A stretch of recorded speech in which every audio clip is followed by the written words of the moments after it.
അനുഗ്രഹങ്ങൾ പൂഴ്ത്തി വയ്ക്കരുത്. ഉൽപ്പത്തി 12:2 മുതൽ 9 വരെ. ഇന്നത്തെ ധ്യാനത്തിനായിട്ട് 2-ാം വാക്യം. ഞാൻ നിന്നെ വലിയൊരു ജാതിയാക്കും, നിന്നെ അനുഗ്രഹിച്ച് നിന്റെ പേർ വലുതാക്കും. നീ ഒരു അനുഗ്രഹമായിരിക്കും, നിന്നെ അനുഗ്രഹിക്കുന്നവരെ ഞാൻ അനുഗ്രഹിക്കും. ഫലസ്തീനിൽ 2 ജലാശയങ്ങളുണ്ട്, ഒന്ന് വടക്കും മറ്റേത് തെക്കും. വടക്കുള്ളതിനെ ഗലീല കടലെന്നും തെക്കുള്ളതിനെ ചാവുകടൽ അഥവാ ഉപ്പുകടലെന്നുമാണ് പറയാറുള്ളത്. ധാരാളം മത്സ്യങ്ങളുള്ള ഒരു ശുദ്ധജല തടാകമാണ് ഗലീല കടൽ. അതിൻ്റെ തീരത്ത് നിരവധി ഫലവൃക്ഷങ്ങൾ വളരുന്നു. കുട്ടികൾ ഉല്ലാസ തിമിർപ്പോടെ അതിൻ്റെ കരയിൽ ഓടിക്കളിക്കുന്നു. ചൈതന്യ നിർഭരമായ ഒരു ജലാശയം. എന്നാൽ തെക്കുള്ള ചാവുകടലിൽ യാതൊരു ജലജീവിയും വളരുന്നില്ല.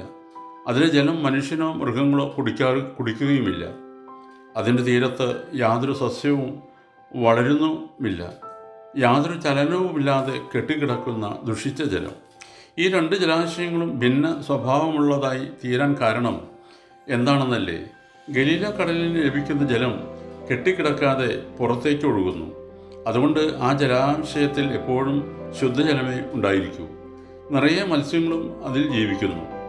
ചാവുകടലിൽ വന്നു വീഴുന്ന ജലമാകട്ടെ പുറത്തേക്ക് പോകാതെ കെട്ടിക്കിടക്കുന്നു. കിട്ടുന്നതൊന്നും ആർക്കും കൊടുക്കാതെ പൂഴ്ത്തിവെക്കുന്ന സ്വഭാവമുള്ള മനുഷ്യരെ പോലെയാണ് ചാവുകടൽ. പക്ഷേ അതിൻ്റെ ഫലമോ മൃതലോകത്തെ പോലെ അത് ചൈതന്യശൂന്യമായി തീർന്നിരിക്കുന്നു. ഒരു ജീവിയും അതിൽ വളരുന്നില്ല.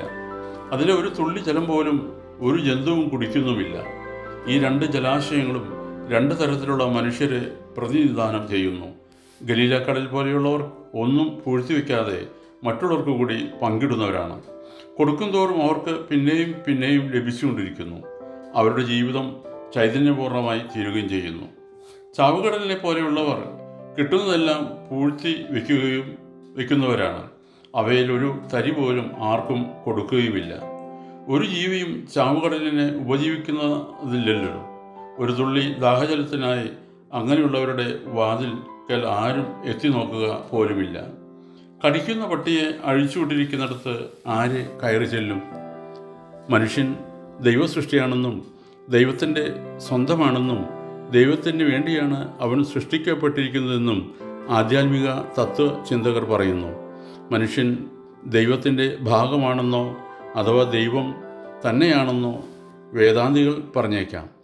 എന്നാൽ ലോകപ്രസിദ്ധനായ ദൈവശാസ്ത്രജ്ഞനും ദാർശനികനും മിഷണറി ഡോക്ടറുമായ ആൽബർട്ട് ഷ്വൈറ്റ്സർ അത് നിഷേധിക്കുന്നില്ലെങ്കിലും ആ നാണയത്തിൻ്റെ മറുവശം കൂടി എടുത്തു കാണിക്കുന്നു.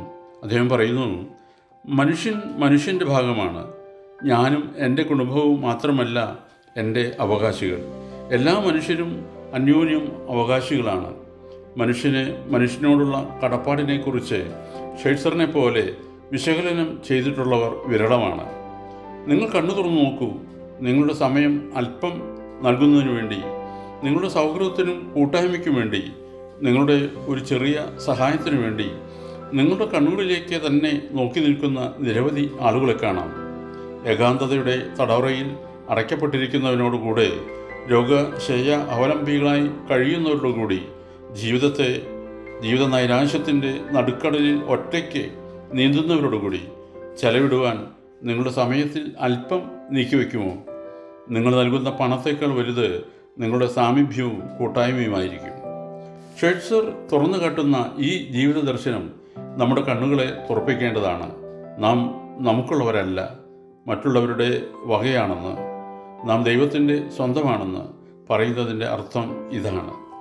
നാം നമുക്ക് വേണ്ടി മാത്രം ജീവിക്കുന്നെങ്കിൽ ചാവുകടലിനെ പോലെ ആയിത്തീരും. നമുക്ക് ലഭിക്കുന്ന അനുഗ്രഹങ്ങൾ നമുക്ക് വേണ്ടി പൂഴ്ത്തിവെക്കുവാൻ ഉള്ളത് അല്ല. ഓർക്കണമേ, നിങ്ങളെ തന്നെ ദാനം ചെയ്യുമ്പോഴാണ് ധർമ്മദാനം സത്യസന്ധമാകുന്നത്. ഗലാത്യലേഖനം 3:14. അബ്രഹാമിൻ്റെ അനുഗ്രഹം ക്രിസ്തു യേശുവിൽ ജാതികൾക്ക് വരേണ്ടതിന് നാം ആത്മാവെന്ന വാഗ്ദത്ത വിഷയം വിശ്വാസത്താൽ പ്രാപിപ്പാൻ തന്നെ. ദൈവം അനുഗ്രഹിക്കട്ടെ. പ്രാർത്ഥനയോടെ കർത്തൃശുശ്രൂഷയിൽ എളിയ ദാസൻ.